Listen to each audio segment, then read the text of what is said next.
हिंद दोस्तों, वंदे मातरम। आज मैं मध्य प्रदेश की तरफ आपको लेके चलूंगा। वहां की राजनीति में आ रहे भूचाल के बारे में मैं आपको बताऊंगा। आप लोग ये सोच रहे होंगे कि दुनिया जो है बंगाल की बात कर रहा है, दुनिया जो है टीएमसी का बात कर रहा है, और सारे यूट्यूबर जो है न्यूज चैनल बांग्लादेश की बात कर रहा है, और महाराष्ट्र का जो निकाय चुनाव है बीएमसी का, उस पे चर्चा कर रहा है पूरे के पूरे न्यूज चैनल।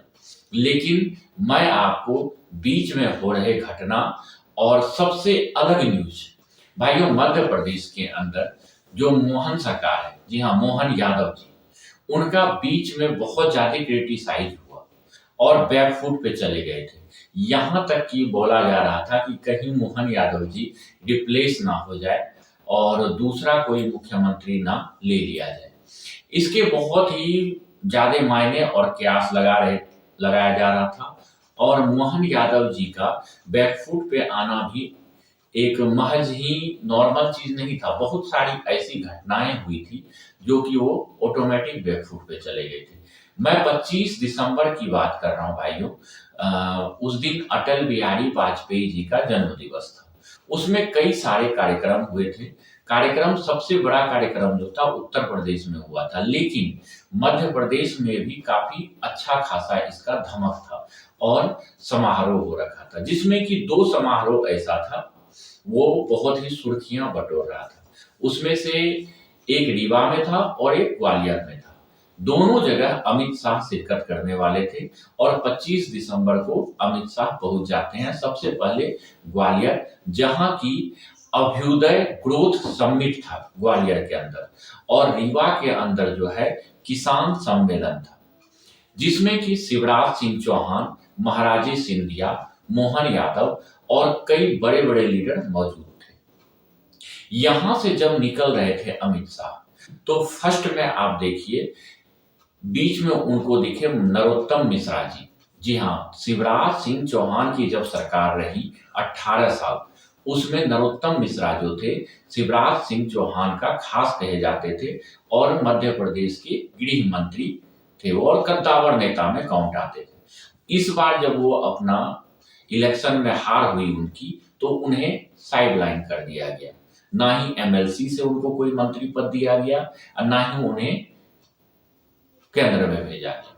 लेकिन उस समिट के बाहर जो है वो भी वहां पे खड़े थे, और जैसे ही अमित शाह की नजर उन पे पड़ी, अमित शाह कार के अंदर बैठ चुके थे, लेकिन दोबारा उन्होंने कार का गेट खोला और नरोत्तम मिश्रा जी से जाके बात किया।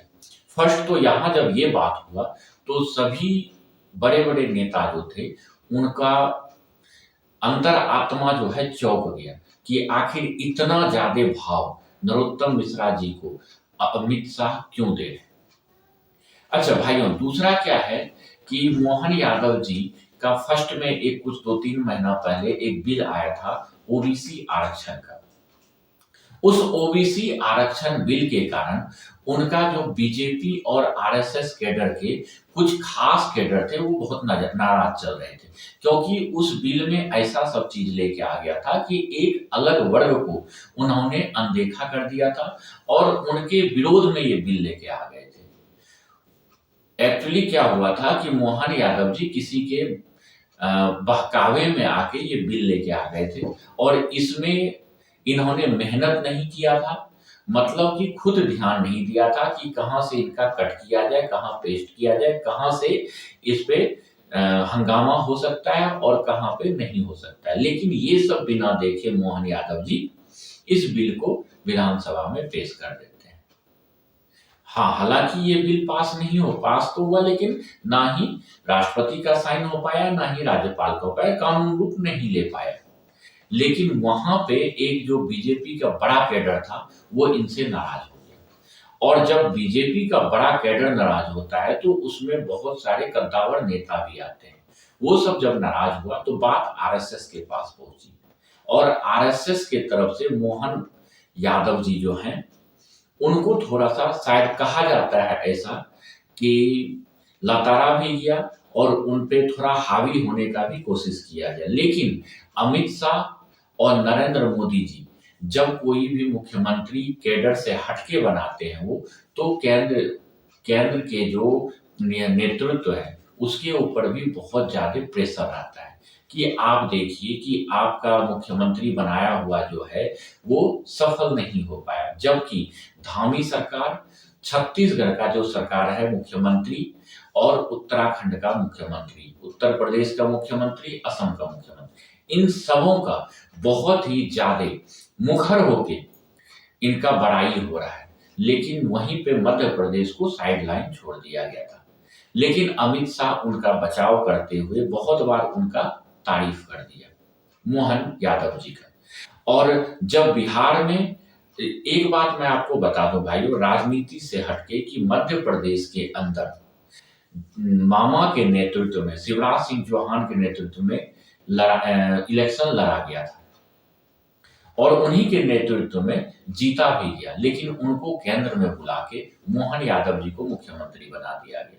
जबकि मध्य प्रदेश के अंदर यादव समाज जो है उनका बहुत ही निम्न रूप से जनसंख्या है, जबकि बहुत कम ही जनसंख्या है, लेकिन उनको इसलिए बनाया गया था कि सामने बिहार की चुनाव, हरियाणा का चुनाव और उत्तर प्रदेश का चुनाव था। तीनों जगह यादव समाज जो है एक अहम भूमिका निभाता है और इससे बहुत ही फायदा भी हुआ। जब हरियाणा में भी मोहन यादव जी को प्रचार करने भेजा गया, बिहार में भी भेजा गया, उत्तर प्रदेश में भी भेजा गया, और तीनों जगह जो है यादव समाज का भी वोट जो है बीजेपी को काफी हद तक मिला। जबकि कहा जाता है कि यादव समाज का जो वोट है वो बीजेपी को नहीं मिलता है। बिहार के अंदर लालू को चला जाता है, उत्तर प्रदेश के अंदर अखिलेश यादव को चला जाता है और हरियाणा के अंदर हुड्डा सरकार के, लेकिन तीनों जगह यादव का समाज का वोट जो है बीजेपी को मिला। इससे फायदा हुआ, नो डाउट।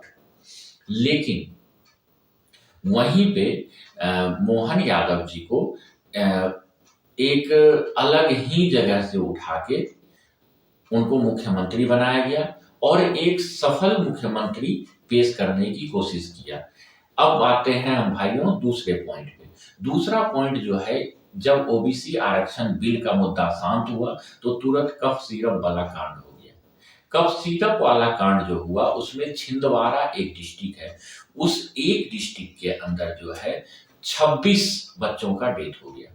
जब 26 बच्चों का डेथ हुआ तो एक विपक्ष के तरफ से भी एक बहुत ज्यादा आपत्तिजनक बातें इन्हें झेलने को मिला, और यहाँ तक कि कुछ खुद के लॉबी, बीजेपी का लॉबी और नेता प्रतिपक्ष और विपक्ष के कुछ जो नेता थे उन्होंने इस्तीफा मांगना इनसे शुरू कर दिया कि आप जो है, आपके रहते हुए इतना बड़ा कांड कैसे हो गया, इतना बड़ा जालसाजी कैसे हो गया, और एक ही जगह से 26 बच्चों की मृत्यु मायने रखती है। और यहाँ पे मोहन सरकार जो है बैकफुट पे और जाते दिखा और उन्हें भी अब लगने लगा था कि कहीं मेरे से इस्तीफा ना ले लिया जाए, और वो बहुत ही प्रेशर में आ गया था।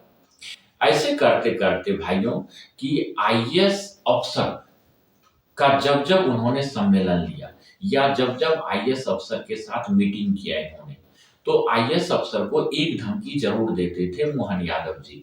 वो ये देते थे कि औकात हम आपको दिखा देंगे, आपकी क्या औकात है। भाइयों मैं आपको बताता हूं कि कोई भी राज्य को चलाने के लिए या किसी भी राज्य को आगे बढ़ाने के लिए या नीचे गिराने के लिए एक आईएएस अफसर की अहम भूमिका होता है। अगर आईएएस अफसर आपका साथ नहीं देता है तो आप किसी भी राज्य को सही से नहीं चला पाएंगे, यहाँ तक कि आप अपना भाषण जो है वो भी सही से नहीं दे पाएंगे और ना ही आप केंद्रीय नेतृत्व के साथ कंधा से कंधा मिला के चल पाएंगे। और इनसे एक आईएएस लॉबी जो था, अधिकारी लॉबी इनसे खपा था, उनको भी इन्होंने साथ लाने की कोशिश करना शुरू किया, जिसमें कि अमित शाह की तरफ से लगातार मीटिंग किया गया और पूरे आईएएस अफसर को इनके नेतृत्व में लाया गया। और मोहन यादव जी भी जो औकात दिखाने की बात करते थे वो भी एक समय के लिए बंद कर दिए। मतलब एक तरफ से लगातार कोई ना कोई कांड हो रहा था और इनके खुद के खेमे के नेता और विपक्ष के नेता लगातार एंटी सरकार जा रहे थे, जिससे कि केंद्रीय नेतृत्व के बड़े बड़े नेता भी इनके ऊपर दबाव बढ़ाते जा रहे थे। उसके बाद इन्होंने एक नकल करने की कोशिश की नरेंद्र मोदी जी का। नरेंद्र मोदी जी ने एक दिव्यांग उपाधि दिया था विकलांग को। विकलांग एक ऐसा शब्द है जो वीक के हिसाब से इंग्लिश शब्द लिया जाता है, और दिव्यांग जो है भगवान का रूप माना हुआ दिया जाता है। ये हो सकता है, विकलांग को हम दिव्यांग बोल सकते हैं। लेकिन मोहन यादव जी ने क्या किया, बेरोजगार जनता को उन्होंने आकांक्षी युवा का नाम दे दिया। लेकिन वो ये नहीं समझ पाए कि आकांक्षी जो होता है, चाहे वो बेरोजगार हो, चाहे रोजगार में हो, चाहे वो बहुत बड़ा बिजनेसमैन क्यों हो, आकांक्षा किसी का खत्म नहीं होता है। इसलिए सिर्फ ओनली बेरोजगार को जो है हम आकांक्षी युवा नहीं कह सकते हैं। लेकिन मोहन यादव जी ने ये शब्द का बहुत प्रयोग किया। इस कारण से एक युवा लॉबी जो था, इनसे थोड़ा दूर भागना शुरू कर दिया। और ये चीज जो है, केंद्रीय नेतृत्व जो अमित शाह का नेतृत्व है, ये समझने में देर नहीं लगाया और एक एक चीज जनता का बात उन्होंने भापा। भापते हुए फिर भी इन्होंने मोहन यादव सरकार का बचाव किया, उनका साथ देने से नहीं छोड़ा। लेकिन मोहन यादव जी ने भी अपना जो है फिर से रिफॉर्म करते हुए बढ़िया नेतृत्व लाया और अपनी सरकार को आगे बढ़ाया। फिर उसके बाद क्या हुआ, शिवराज सिंह चौहान जो है 18 साल मुख्यमंत्री थे, उन्हें फिर से ऐसा लगने लगा कि कहीं मोहन यादव जी को हटा के फिर से मेरा मुख्यमंत्री में नंबर तो नहीं लगने वाला। क्योंकि मुख्यमंत्री का जो चाहत होता है, सभी को होता है, वो एक तरह से प्रधानमंत्री के बाद जो है मुख्यमंत्री का ही पावर सबसे ज्यादा माना जाता है। और उनका जो आकांक्षा होता है, सभी का होता है कि मुख्यमंत्री बनने का। अब मैं आपको बता दूं भाइयों, शिवराज सिंह चौहान एक तरफ था, दूसरे तरफ महाराजे सिंधिया था, और बीच में मोहन यादव जी थे। दोनों तरफ से इनके ऊपर प्रेशर दिया जा रहा था। इनके इनके जो खास नेता थे, इनके जो खास अफसर थे, क्योंकि 18 साल से ये वहां पे नेतृत्व कर रहे थे, वो सब मोहन सरकार के ऊपर जो है दबाव बना रखे थे, और मोहन सरकार के काम में जो है खींचतान ला के रखे थे बहुत ज्यादा। और इस बीच केंद्र का भी दबाव बहुत ज्यादा बढ़ते जा रहा था, और मोहन यादव जी प्रेशर में आते जा रहे थे। लेकिन इनका पासा तब पलटा जब हेमंत खंडेलवाल जी वहां के अध्यक्ष बने।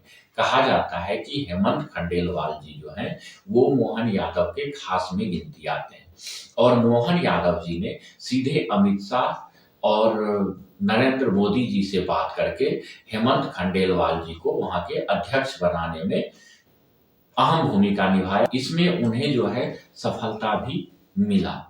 सफलता मिलने के बाद जब हेमंत खंडेलवाल आया और अमित शाह का फुल रिफॉर्म इनको मिल गया, तब इनके ऊपर दबाव देने वाले जितने नेता थे वो साइडलाइन हो गए। जितने अफसर इनसे विरोध में थे, सभी इनके अंदर आ गए। जो युवा इनसे बिखर रहे थे, सभी इनमें जुड़ना शुरू कर दिया।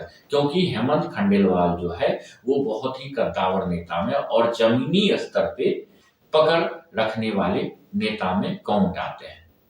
उसके बाद भाइयों, उत्तराखंड उत्तर प्रदेश का जो इलेक्शन खत्म हुआ, एक कहानी मैं आपको बताता हूं भाइयों, जो कि एकदम हकीकत है। जब 2017 में उत्तराखंड और उत्तर प्रदेश दोनों का इलेक्शन एक साथ हुआ था, जिसमें उत्तराखंड का जो मुख्यमंत्री जो है जल्द ही बना दिया गया था, और उत्तर प्रदेश का मुख्यमंत्री बनने में लेट हो रहा था।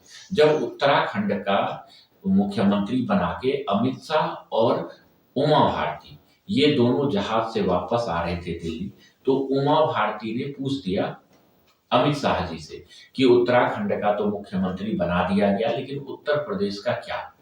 तो अमित शाह ने सीधा जवाब दिया था। ये चीज उमा भारती जी ने एक पत्रकार को अपना साक्षात्कार देते समय कहा था कि जब अमित शाह जी से ये बात पूछा गया, तो अमित शाह जी ने एक ही बात बोला था कि अधिकांश एमएलए जो उत्तर प्रदेश का है, वो चाहते हैं कि योगी आदित्यनाथ मुख्यमंत्री बने। एक गृह मंत्री का इतना ही इशारा देना और बड़ी बात होती है, और योगी आदित्यनाथ को मुख्यमंत्री बना दिया गया। और देखिए आज के दिन योगी आदित्यनाथ, हेमंता विश्व शर्मा, धामी सरकार, ये सब फ्रंट फुट पे खेल रहे हैं। इनका कद्दावर नेता में इतना गिनती होने लगा है कि पूरे भारत में इनके जैसा मुख्यमंत्री कोई भी नहीं नजर आ रहा है। ना ही इनके बराबर में कोई टिक पा रहा है। इन सब के कारण जो है मोहन सरकार को ऐसा लग रहा था कि रिप्लेस किया जाएगा, दूसरा मुख्यमंत्री बनाया जाएगा और ये कहीं हद तक सही भी होने जा रहा था। लेकिन हेमंत खंडेलवाल को जब से अध्यक्ष बना तब से बात बदल गया, पासा पलट गया और मोहन यादव जी फिर से रिफॉर्म किया और बढ़िया लीडर में अब काउंट आ